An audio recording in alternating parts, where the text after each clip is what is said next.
Assalamualaikum warahmatullahi wabarakatuh. Selamat pagi anak-anak ibu semuanya. Bagaimana kabar kalian pada pagi hari ini? Ibu berdoa semoga kalian dalam keadaan sehat-sehat selalu.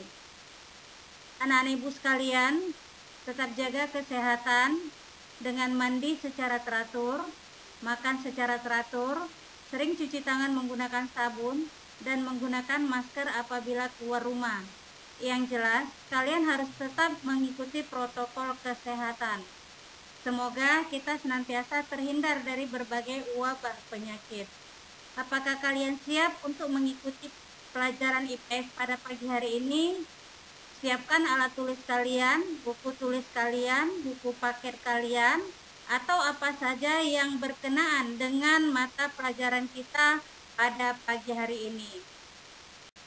Pada pagi hari ini, seperti biasa, kita melaksanakan pembelajaran IPS, di mana materi yang akan kita bahas pada pagi hari ini masih merupakan kelanjutan materi pada minggu yang lalu, yaitu tentang perubahan masyarakat Indonesia pada masa penjajahan, di mana yang kita bahas pada kali ini adalah pada masa kolonial Barat.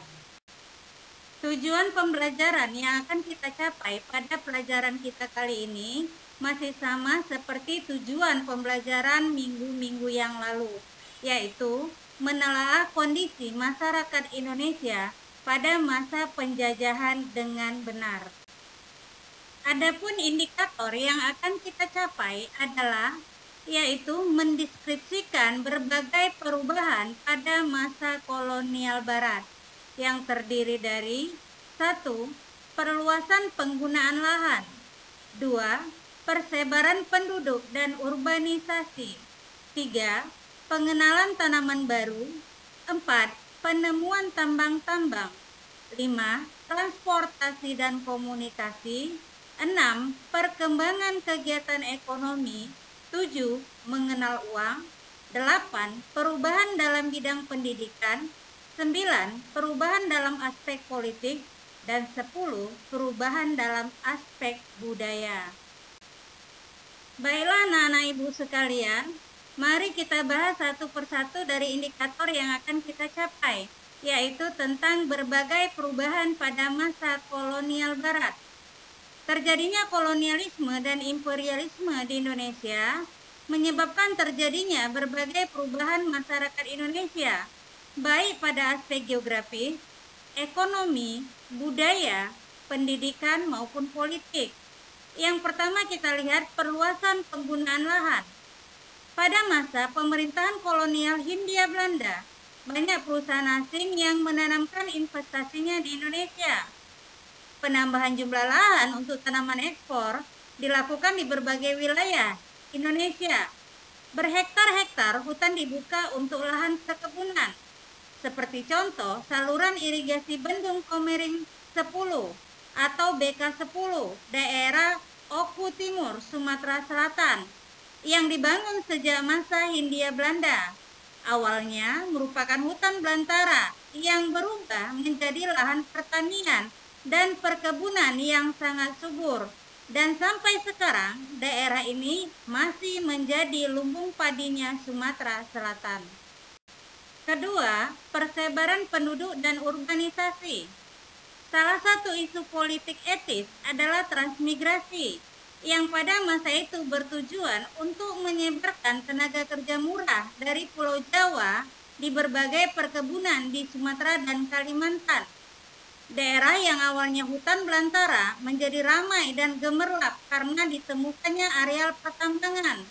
Munculnya berbagai pusat industri dan perkembangan berbagai fasilitas di kota, ini menjadi daya dorong perkembangan kota-kota, sehingga banyak terjadi urbanisasi di berbagai daerah di Indonesia.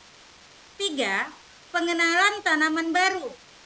Sisi positif masa kolonial Barat di Indonesia adalah pengenalan tanaman baru yang berupa tanaman ekspor dan teknologi dalam pertanian dan perkebunan yang sangat bermanfaat dalam pengembangan pertanian dan perkebunan di Indonesia.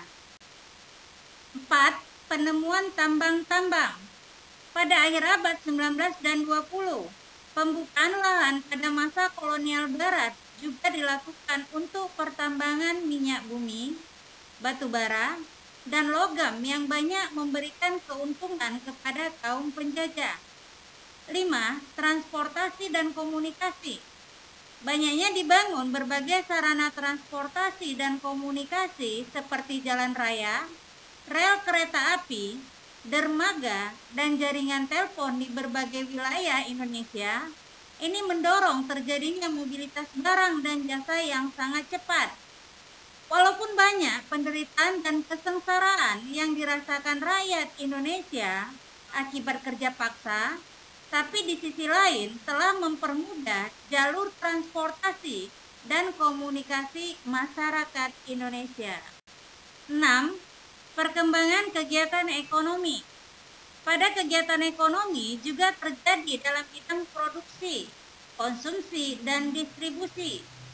Kegiatan produksi dalam pertanian dan perkebunan semakin maju dengan ditemukannya berbagai teknologi pertanian yang bervariasi. Pembukaan berbagai perusahaan melahirkan berbagai jenis pekerjaan seperti kuli-kuli perkebunan, mandor, dan administrasi di berbagai perusahaan pemerintah ataupun swasta, termasuk juga kegiatan ekspor-impor yang mengalami kenaikan signifikan pada masa penjajahan Barat. 7. Mengenal uang. Pada masa kolonial Barat, uang mulai dikenalkan sebagai alat pembayaran jasa tenaga kerja. Keberadaan uang sebagai barang baru dalam kehidupan masyarakat menjadi daya tarik sendiri, di mana masyarakat mulai menyenangi uang karena dianggap lebih mudah digunakan. 8. Perubahan dalam bidang pendidikan. Ada dua pendidikan yang dikembangkan pada masa kolonial Barat, yaitu pendidikan yang dikembangkan oleh pemerintah dan pendidikan yang dikembangkan masyarakat. Pada masa penjajahan Belanda juga telah berkembang perguruan tinggi seperti Institut Teknologi Bandung atau ITB dan Institut Pertanian Bogor atau IPB. Pada masa kolonial Barat juga sekolah dibedakan menjadi dua macam, yaitu sekolah untuk bangsa Eropa dan sekolah untuk penduduk pribumi, sehingga melahirkan berbagai gerakan pendidikan di Indonesia. Salah satu pelopor gerakan pendidikan modern di Indonesia adalah Taman Siswa yang berdiri di Yogyakarta, yang berdampak pada perluasan lapangan kerja pada masyarakat Indonesia dan juga munculnya elit intelektual yang memberikan jenis pekerjaan baru seperti guru, administrasi, pegawai pemerintah, dan sebagainya. 9. Perubahan dalam aspek politik. Pada masa kerajaan, rakyat diperintah oleh raja yang merupakan bangsa Indonesia. Sedangkan pada masa kolonial Barat, rakyat diperintah oleh bangsa asing. Para penguasa kerajaan menjadi kehilangan kekuasaannya, digantikan dengan kekuasaan pemerintahan kolonial Barat. Terbentuknya pemerintahan Hindia Belanda yang terpusat, ini menyebabkan hubungan yang erat antara rakyat Indonesia dari berbagai daerah, sehingga memunculkan rasa senasib dan sepenanggungan yang disatukan dalam satu identitas, yaitu Hindia Belanda. Munculnya berbagai organisasi pergerakan nasional juga tidak terlepas dari ikatan politik Hindia Belanda. Terakhir, 10. Perubahan dalam aspek budaya. Berbagai perubahan budaya pada masa penjajahan Belanda adalah dalam bidang seni bangunan, tarian, cara berpakaian, bahasa, dan teknologi. Masa penjajahan Belanda berpengaruh terhadap teknologi dan seni bangunan di Indonesia yang bersifat teknologi bangunan modern. Perubahan kesenian juga tampak pada kebiasaan dansa dan minum-minuman, serta mengenal tarian-tarian barat yang berpengaruh pada perilaku sebagian masyarakat Indonesia. Bahasa-bahasa Belanda juga berpengaruh dalam kosakata bahasa Indonesia. Penyebaran agama Kristen menjadi lebih intensif seiring dengan datangnya bangsa Barat ke Indonesia abad 16 yang semakin memantapkan dan mempercepat penyebaran agama Kristen di Indonesia. Orang-orang Portugis menyebarkan agama Katolik, sedangkan orang-orang Belanda menyebarkan agama Kristen yang berkembang pesat di Indonesia bagian timur. Pengaruh lain dalam bidang budaya adalah pakaian, makanan, dan jenis pekerjaan baru. Pakaian gaya Eropa tidak hanya berpengaruh dalam lingkungan keraton, tetapi juga pada masyarakat luas. Demikianlah materi pelajaran kita pada pagi hari ini. Ibu harap kalian bisa memahami dan mengerti tentang pelajaran yang sudah Ibu sampaikan. Kalaupun ada di antara kalian yang masih belum paham dan belum mengerti tentang materi yang sudah Ibu jelaskan tadi, kalian bisa menanyakan langsung kepada Ibu melalui WA. Materi yang sudah Ibu sampaikan tadi, ini sudah Ibu share ke Google Classroom. Kalian bisa membuka Google Classroom kalian dan melihat materi serta tugas yang akan kalian kerjakan.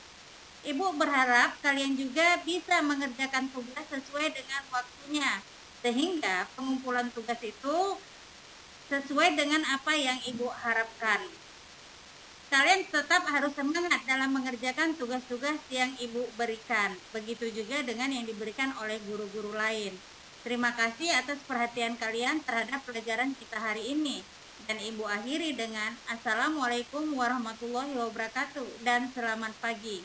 Tetap semangat ya anak-anak Ibu semuanya.